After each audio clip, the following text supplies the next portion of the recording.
Pozdravljeni, z vami sem Minka in danes bomo govorili o tem, kako manifestirati svoje sanjsko življenje.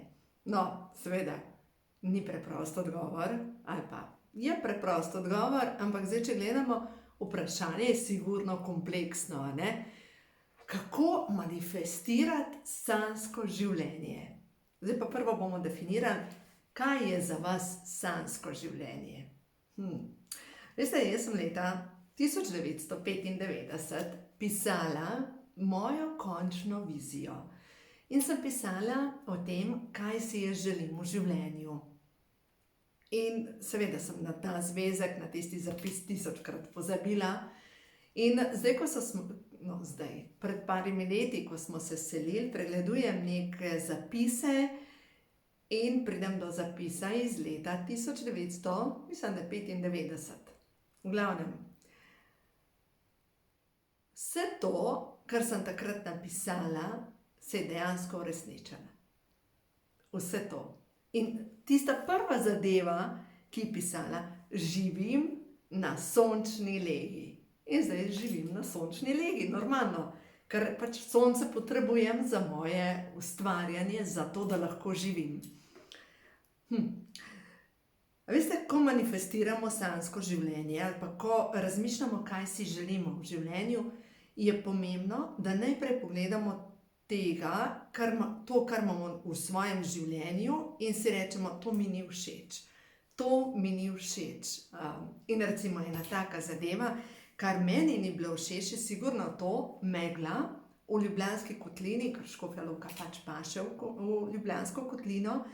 Megla, in se spomnim, da so bila leta, ko je bilo cel november megla, cel december megla, tudi po 2 meseca, pa pol 3 mesece je bila megla, ta pokrov nad kotlino, in jaz sem imela občutek, da se dušim. Imela sem občutek, da potrebujem več zraka, da rabim iti višje gor, da se sploh nadiham zraka. In če se vam dogaja vsako zimo in kakorkoli leto se je prevesilo, jesen prihaja, kakorkoli obračamo, čeprav smo še vedno v poletju, dejstvo je, da 2-krat se bomo okrog obrnili in se bo začela res jesen. In dež, in megla. In ko veš, da te nekaj tako močno moti, vremena pač ne bomo spremenili. Ampak lahko pa spremenim lokacijo, kjer živim. Ja. Potem pa naredimo takole, pa rečemo, mene je strah sprememb. Jaz ne bi spreminjala zadeve. Jaz bi rada, pač, ljudje bi želeli spremembo, po drugi strani pa ne želimo spremembe. In je na nek način navzkrižje v nas. Zato je pametno zapisati stvari. Zapisati in pogledamo stvari najprej. Se pravi, ni mi všeč megla, ni mi všeč, da vsak mesec moram gledati, kako bom preživela mesec, ni mi všeč kakšen odnos, ni mi všeč, pač pogledaš to, kar ti ni všeč. In zdaj, ko imaš definicijo tega, kaj ti ni všeč, to pomeni, da se veš, česa ne želiš. Ko sem se jaz prvič spraševala to, kaj mi ni všeč, je bilo še takrat, ko sem hodila v redno službo, in to, kar sem vedela, da meni ni všeč, je to, da delam za 4 stenami, za rešetkami, ker pač tovarna je bila in je še vedno obgrajena, v glavnem je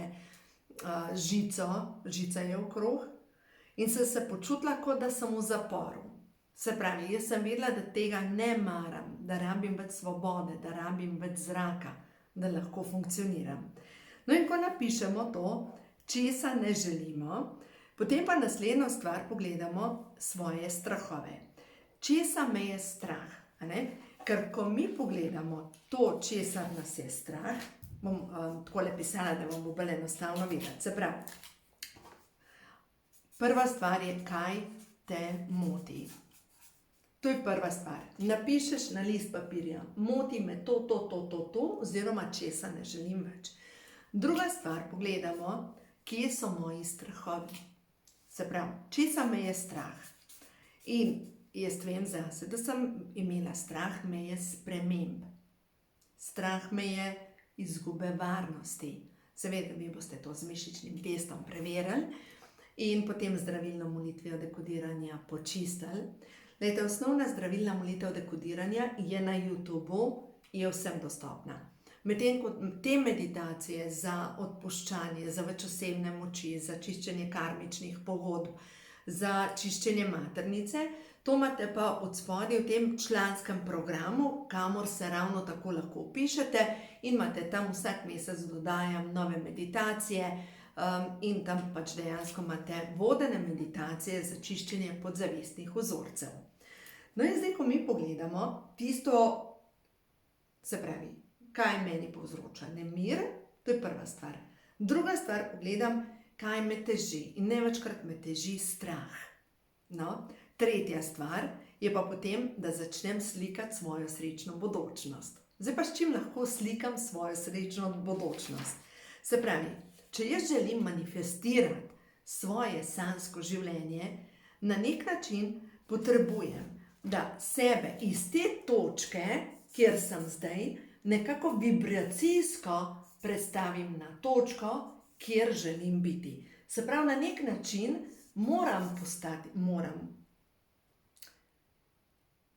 če želim priti na to točko, je prav, da postanem druga osebnost, ki čuti drugače, ki razmišlja drugače, ker samo, a ne se veste, definicija norosti je delati eno in isto in pričakovati drugačne rezultate. Samo od sebe vemo, da v življenju gre gravitacija, pač samo v sebe grejo stvari vedno navzdol. Zato je zelo pomembno, da mi začnemo zdaj že razmišljati kot nova osebnost. Zdaj pa, da lahko začnemo razmišljati kot nova osebnost, moramo počistiti to, kar nas bremeni. Vzorce družine, se pravi. Strah pred sodbo ljudi. Prepričanja glede denarja. To je zelo pomembno, da to počiste. Recimo, zanimivo je, da ko sem leta nazaj delala en seminar, pripravljala en seminar in sem otroke spraševala, v glavnem, takrat sem se že začela ukvarjati s podzavestnimi vzorci, ker kot vodja skupine sem opazila, da ljudje imajo neverjeten potencial. Ampak ta potencial sem pogosto jaz videla pri ljudeh, oni sami svojega potenciala niso videli. In sem videla, da zadaj so neka prepričanja in nisem še razumela, niti ni bilo orodij, kako počistiti ta podzavestna prepričanja. Videla sem njihov potencial, kaj bi lahko iz sebe naredili. In pogosto se je zgodilo, da ker sem jaz videla njihov potencial, ljudje pa svojega niso videli, so imeli občutek, da jih želim nekam, da jih silim nekam, kjer oni sploh ne želijo biti. V glavnem, vi veste, da imate potencial vse noter. Vi veste, da imate tisto iskro. Vi veste, da imate kaj za dodati svetu. Vi veste, da imate talent. No, zdaj pa gremo najprej počistiti, kaj so vas učili starši. Kaj so vam rekli. Ne vem, greste pogledati, kaj vam je oče vedno govoril. Kaj vam nikdar ni rekel. Kaj je mama vedno delala. Kaj nikdar ni naredila. No, zdaj dajmo pogledati. Vam je oče vedno govoril, da ste mogoče nesposobni, da iz vas ne bo nič. Zadnji sem bila pri eni družini, oče nima pojma o vzgoji in sem mu tudi predlagala, da bi bilo mogoče pametno kakšno knjigo prebrati o vzgoji in njegov komentar je bil, a misliš, da bom jaz bral knjige nekih psihiatrov pa nekoga, ki sploh nima pojma, kaj je delati z otroki, ki sploh nima svojih otrok. Kako boš pomagal takmu, ker misli, da je najbolj pameten? Pač ne moš pomagati, ne? In tisto, kar sem jaz slišala, je bilo, pač otrok je zahteval njegovo pozornost. In je tekel sem pa tja in ga je večkrat udaril. In ta oče namesto, da bi rekel, prosim, če se umiriš, ali pa joj, predvsem vidim, da iščeš pozornost, pa ga bi ubil, pa malo pocrkljal, pa malo prežgačkal, je bilo tako, nehej! In potem parkrat teče otrok sem pa tja in na koncu otroka prime, ga da čez koleno in ga parkrat udari po riti. Jaz pač sem bila na obisku, da se razumemo, jaz ne morem vzgajati tujih otrok, ampak tisto, ko si zraven, tako, ok, v redu. No in otrok je seveda potem začel jokati in ko začne jokati, to je 3-letni otrok, da se razumemo, ga dvigne k sebi in ga je v bistvu začel tako tepsti očeta, ne? In je rekel oče njemu: "A vidiš, kakšen si, zaradi tebe sem jaz jezen, ti si baraba, vidiš, kakšen si." No, kaj vzgaja? Barabo, nekoga, ki ne bo nikdar mogel, nekako bo zmerom celo življenje iskal potrditev od nekoga, da je dovolj dober za pohvalo. V glavnem, sigurno pa nekoga, ki ima veliko rane, ne. Se pravi, starši, ki imajo rane, tako ali tako vzgajajo otroke, ki imajo rane. Raj dajmo v prvo osebo, starši, ki imamo rane, tako ali tako skozi vzgojo ranimo svoje otroke. Ja, a ne, in vsak dela najboljše, kar zmore, kar zna. In zdaj prva stvar, ko mi pogledamo starše, kaj so delali in kaj niso delali, in kakšna je bila vaša mama do vas, in kakšen je bil vaš oče do vas, in kako so vas kaznovali, in kako mogoče so bile pri vaši hiši pomembne ocene, ne pa obnašanje. Se pravi, če ste imeli visoke ocene, ste bili pridni, ste bili dovolj pridni, in če ste imeli, če ste prinesli domov slabo oceno, pomeni, da niste bili dovolj dobri. Se pravi, če imam jaz dosežke v življenju, sem vredna ljubezni. Če nimam dosežkov v življenju, nisem vredna ljubezni. In to so programi, pač boste to prečistili, počistili, odpustili staršem, ker v bistvu to je povezano s težo, ki jo nosimo na čustveni ravni. Ker, glejte, mi iz nezavednega, ta nezavedni del, ker če gledamo ledeno goro, 80% je nezavednega dela in samo 20% je zavedni del. Vi rečete skozi to logiko: ja, jaz želim sem, ampak zadržuje vas teh 80% vaše podzavesti. Se pravi, to, kar so vam govorili starši, to, kar vi razmišljate v sebi, predvsem najbolj enostavno je pogledati, kaj je vaš oče vedno delal, mogoče je postavljal delo na prvo mesto, družino na zadnje mesto, mogoče ni znal pohvaliti, mogoče je vedno kritiziral, mogoče je bil vedno nezadovoljen, da ne govorimo o očetih, ki so bili mogoče zasvojeni s kakšno substanco. Recimo, kjer je bil v hiši alkohol, kjer je bil v hiši nek tihi čustveni teror. Tisti, pač te, ki izhajamo iz družin, kjer pač disfunkcionalne družine, imamo pač več dela. No, ampak v glavnem, kakorkoli. Imate priročnike, boste počistili, boste vzeli v roke knjigo, ko imajo čakre žur, boste po njej začeli čistiti, boste vzeli v roke knjigo, ko imajo moški hormoni žur, pa boste po njej počistili. In če naključno zdajle, naključno se mi je odprlo v knjigi, ko imajo moški hormoni žur. Strah me je, da bi drugi videli, da sem v sebi prestrašen. Veste, pa se pa delam nekdo, ki skače drugemu v glavo. Tako kot ta mal petelinček. Veste, pri sosedu imajo ta malega petelinčka in je tako zanimiv. Pač se ne skače nikomur v glavo. Ampak ja, tako po koncu drži, da bi se videl, da je dovolj velik. Potem naprej. Strah me je, da bi ljudje opazili moj pravi obraz. Strah me je izgube. Strah me je poraza. Biti moram junak. V prepirih moram zmagati.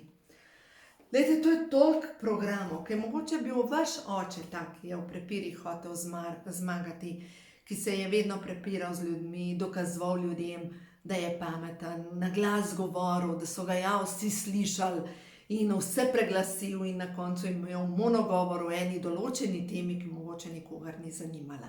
A veste? In tukaj zadaj to so programi družine. Se pravi, jaz če želim priti do tega obilja, do tega, kar si jaz želim, do tistega cilja, tam gor, moram najprej počistiti 80% moje podzavesti, mojih vzorcev. In ko to naredim, potem je pa čas za obilje v mojem življenju. Ampak to obilje ni povezano samo z materialnim. Obilje na vseh področjih. Obilje na vseh področjih pomeni, da se zbujam zadovoljna, da zvečer grem zadovoljna spat, da sprejemam tudi obilje mojega telesa. A veste, obilje mojega telesa pomeni, da ne, da sem obilna, ampak pretočnost mojega telesa, da sem hvaležna za moje telo, da mi služi, da imam pospešek, da ga na koncu moje telo z ljubeznijo hranim in oblačim. Tako da zdaj, če gledamo, tisto, kar je pomembno, da bomo manifestirali svoje sanjsko življenje, gremo res po korakih. Najprej pogledamo, kaj me moti v mojem življenju, potem gremo počistiti strah in zdaj tretja točka pa je, kako se bom čustveno spravila iz te točke, kjer sem sedaj, na to točko, kjer želim biti. Zdaj se pa začne manifestacija. Čutenje tega, kar bom, moja bodoča jaz.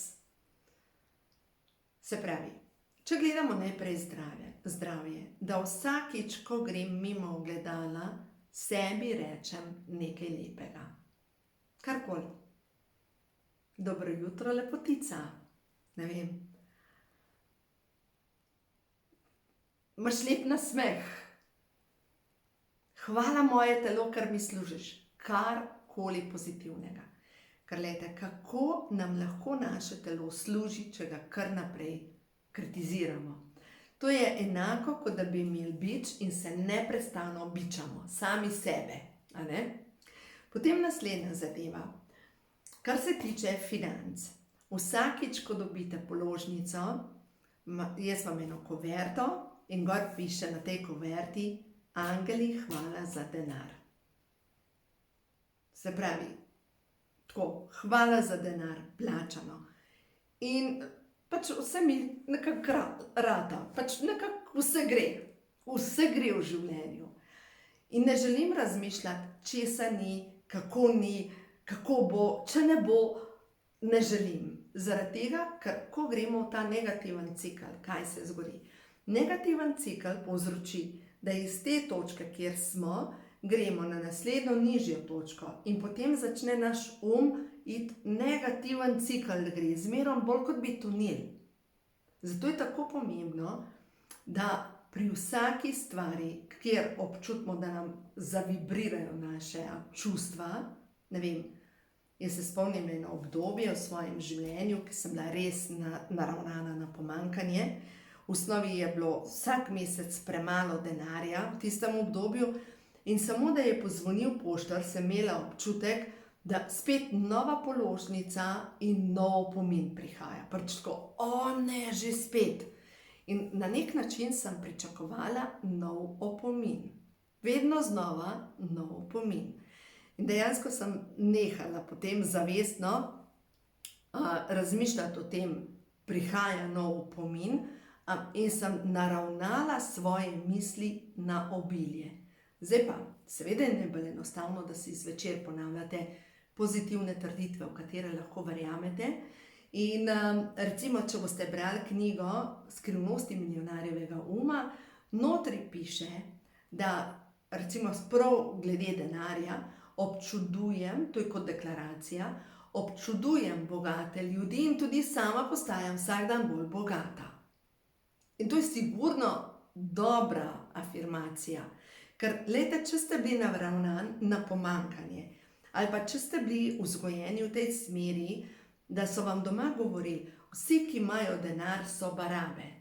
Vsi, ki imajo denar, so ne vem kakšni. No, če se vrnem na tisto zgodbo, ko sem pripravljala en seminar leta nazaj, ko so bili moji otroci še majhni, in vem, da smo sedeli v kuhinji za mizo in sem rekla, dajte mi otroci povedati, kaj prva misel, ki vam pade na pamet. Moje roke so, in sem lepe, jaz sem pametna, ne vem, moji lasje so čudoviti, ne vem, same pozitivne. In potem sem prišla, denar, bogataši so, in vse tri ustrelijo barabe. In jaz tako debelo pogledam, sem rekla, pa kje ste to pobrali?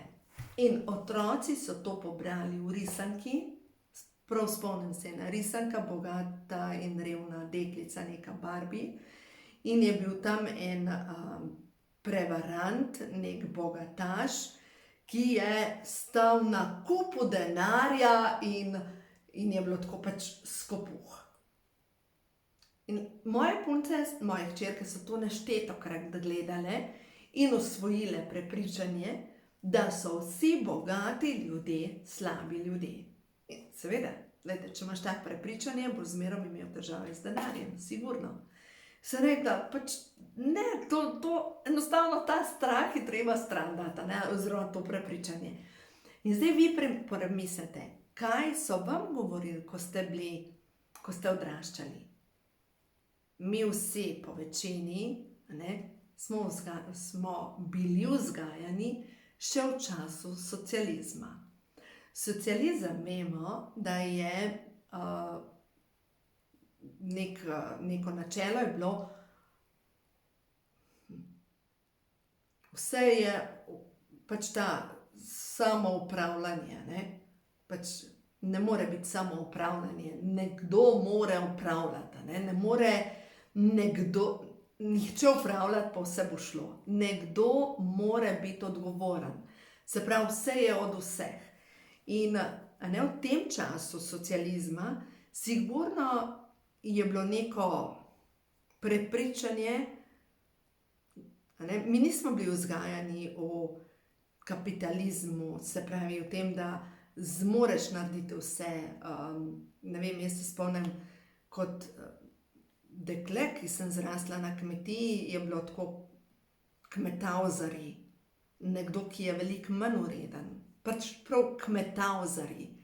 Veliko so bili uredni tisti, ki so živeli v blokih, ki so imeli starše na nekih pozicijah, ki so bili otroci učiteljev, otroci šefov v tovarni, otroci ljudi, ki so bili v komunistični partiji. Se pravi, tisti, ki nismo bili tam, smo bili avtomatično manj vredni. Pa če sem odraščala v takem okolju. In zdaj glede na to, da vam povem zgodbo iz mojega otroštva. Ni več otroštva, bila sem v 7. razredu. In glede na to, da smo doma imeli kmetijo, pač ves denar je šel v to, da smo štalo obnavljali, pa silose smo kupili, pa traktorje smo kupili. Dejansko moj oče, ko je podedoval kmetijo, je bil pri hiši en konj, bilo je 30 hektarjev in potem v bistvu sta z mamo podvojila kmetijo, naredila nov hlev, razširila kmetijo, potem smo 15-20 glav živine, 3 traktorje in tako naprej se posodobila kmetija. Tako v vsakem primeru, pač danes je to uspešno podjetje, da se razumemo, kdor je kmet, je uspešen podjetnik. No in v glavnem, kakorkoli, ves denar je šel za obnovo. In vem, da moj brat, pač takrat smo hitro rasli, je mama kupila pač čevlje, ene superge, številka, ne vem, 41 ali pa 40, moj brat jih je prerastel in normalno, da sem jih potem za njim nosila jaz. In meni so bili tisti čevlji preveliki. In se spomnim, da smo imeli glede na to, da smo bili vozači, kombi nas je pobiral zadaj za telovadnico, jaz tečem tja s tistimi mojimi prevelikimi supergi, imela sem jih v roki in se pred telovadnico obuvam tiste moje prevelike superge. In pridejo mimo blokarski fantje, 1 leto starejši, in eden reče, poglejo kmetavzarko, kakšne čolne obuva. Pač tako. A veste, in vemo, da to so otroci, 13-14 let stari otroci, ampak kakorkoli, bilo nam je dan vedeti, da smo manj vredni. Pač bilo nam je dano vedeti. No in to pomeni, da če ste tudi vi odraščali v nekem okolju, kjer vam je bilo dan vedeti, da ste manj ali pa da ste bili iz družine, kjer je bilo načeloma ste bili manj vredni, pomeni, da ta vrednost mora zdaj v vas noter zrasti. Da ni, da boste nekje z enega drevesa ubirali več vrednost ali pa svojo vrednost, ker tukaj ne govorimo, kdo je več vreden ali pa manj vreden, ampak govorimo o tem, da imate vi vrednost v sebi in da jo morate najti v sebi, če želite postati uspešni in če želite manifestirati svoje sanjsko življenje, vi morate dvigniti vrednost v sebi. Ne morete delati po teh programih, kjer so vas morebiti ponižvali, kjer ste bili iz družine, kjer ste bili manj vredni. Vi ste toliko vredni, kot vi verjamete, da ste vredni. In to je vaša odločitev, koliko ste vi vredni.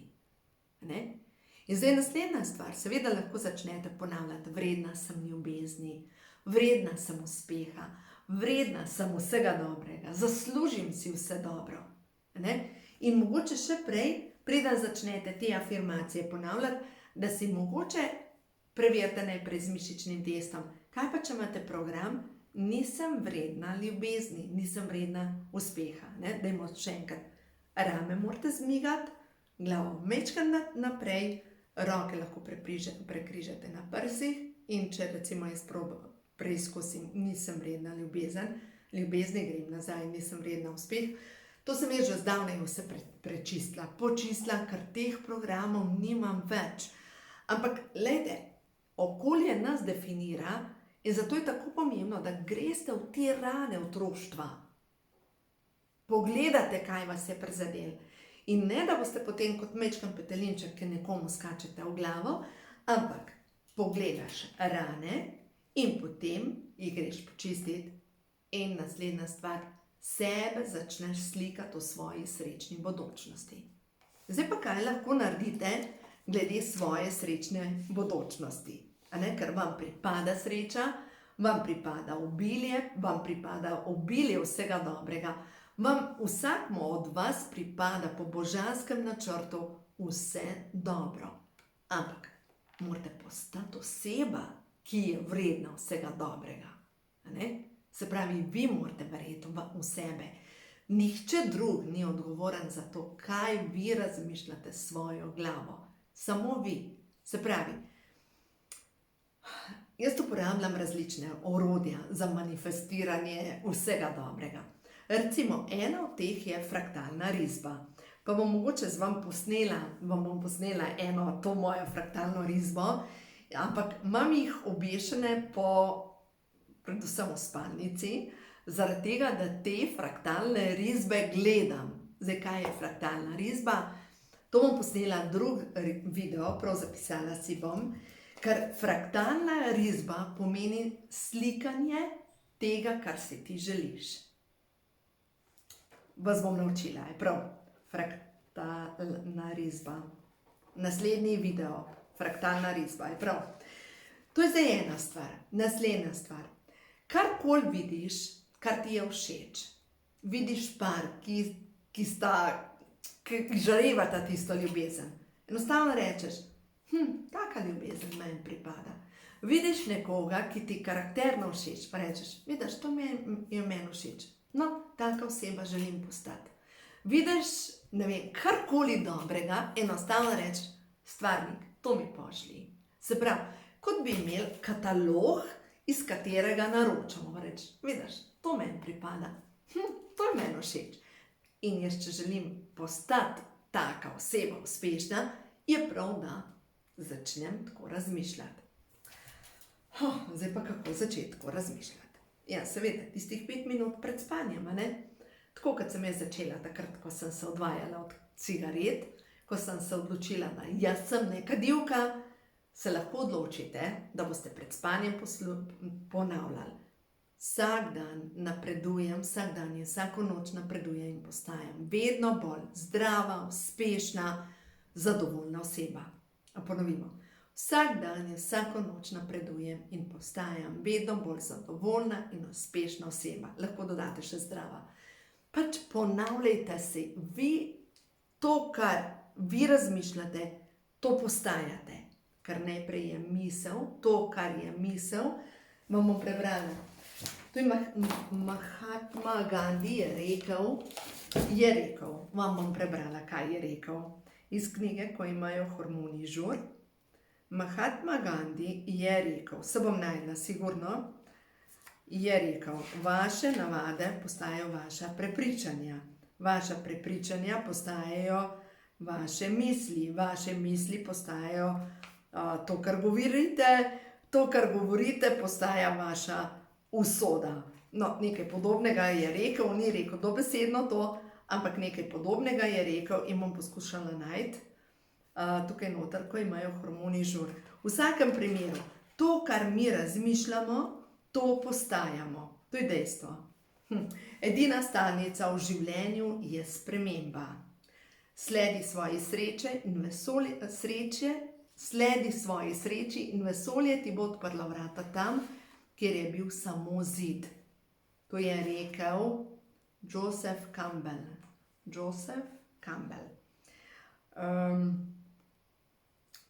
Ja, očitno ne bom najdla, ampak v glavnem, kar se tiče tega, kam želiš priti, je pomembno, da zvečer pred spanjem razmišljaš tisto, kar si ti želiš.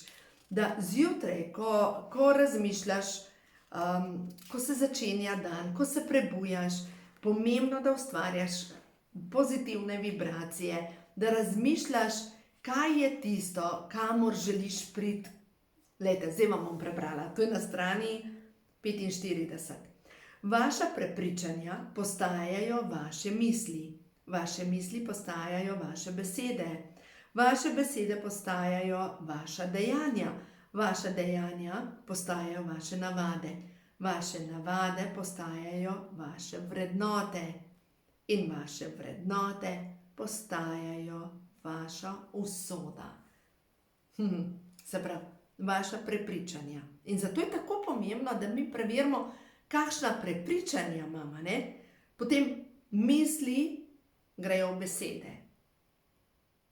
Kaj mislim? Ker mislimo na nezavedni ravni, ker se nam nekaj vrti, predvaja. Zato je tako pomembno, da gremo v prepričanja. Se pravi, zdaj, če gledamo, prva stvar, vaša prepričanja postajajo vaša usoda.